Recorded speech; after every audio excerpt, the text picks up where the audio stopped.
Hello, everyone. I am Miss Miller. I am the 6A homeroom teacher as well as the ELA teacher for 6A and 6B. I'm going to take you through just a brief presentation of what your child will experience in 6th grade ELA this year.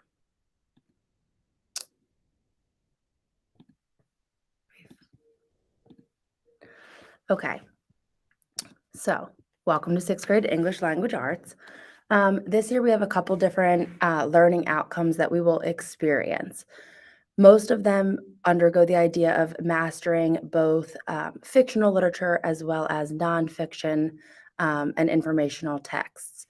We will be able to cite textual evidence in order to support the analysis of our text, understand themes and central ideas of a text, and be able to connect them to other forms of literature that we're looking at, whether it be a novel with an informational piece or a poem with a fictional piece, incorporating videos and media and understanding their overall meanings.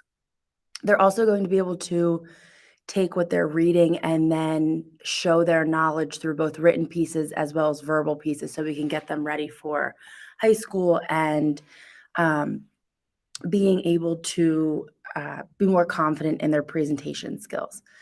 Biggest thing is having them learn to organize the responses logically and not just kind of take what they know and put it down, but really structure it and show me that they are understanding why authors do things this way and then why we as writers also put things in certain ways. And then lastly, as I had mentioned before, the idea that if they say something to me that they have evidence and the proper citation to support it. And this will go through both our fictional pieces, our short stories, novels, and informational text as well. This is just a unit overview. So in reading, we'll do a short story unit. We do a nonfiction unit. Our novel studies, our two big novels for this year are The Giver and then Percy Jackson, The Lightning Thief. And then in April for National Poetry Month, we do a poetry unit as well. They get to look at different kinds. They get to read different poets. We learn how to analyze. And they also get to write poetry themselves, which is really fun. For writing, we will look at different forms of writing. So we'll do persuasive, we'll do expository. They get to write their own short story, so a little bit of creative. And then we'll look at why different ways of writing are written and why they all look different but have the same ties as far as the writing process goes. Another one that we do is they will master their research skills. So we'll do graphic organizers for that. And then how do we take someone else's work and integrate it with our own words to form a research paper? We do a lot of grammar in here. It is my favorite, but not always their fan favorite. But we do at least 15 to 20 minutes a day. And then we incorporate it into whatever we're reading as well.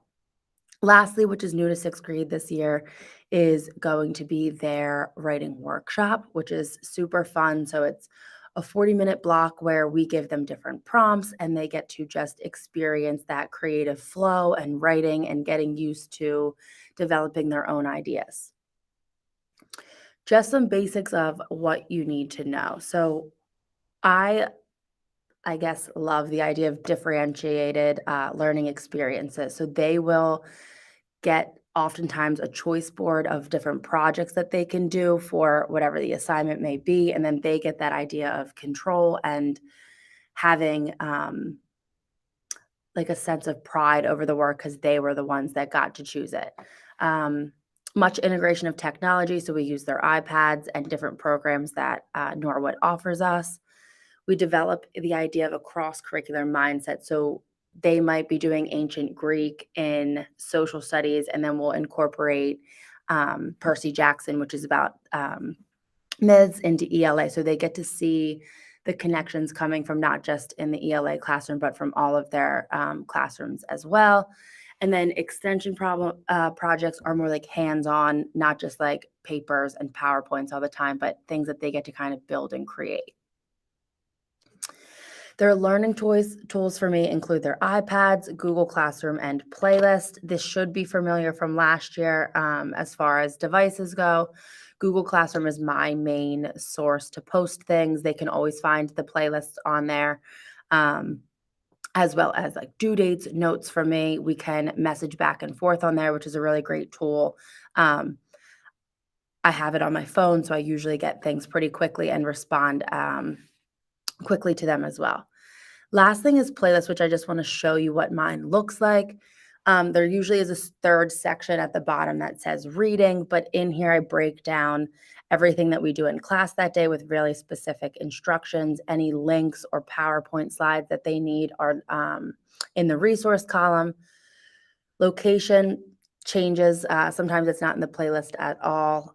For notes, I'll leave specific things that they should be doing, and then due dates would be homework, tests, things like that. So this is a generic overview of what mine looks like. We've gone through it, so they should be pretty comfortable with it. Lastly, the best form of communication is to my email. Again, have it linked to my phone, so I will respond almost instantly, if not within a couple hours. So that is the best way to communicate. And then from there, we can set up a meeting or whatever we feel as though we need. Thank you. I am looking forward to a wonderful year with your students, and I look forward to seeing you at conferences.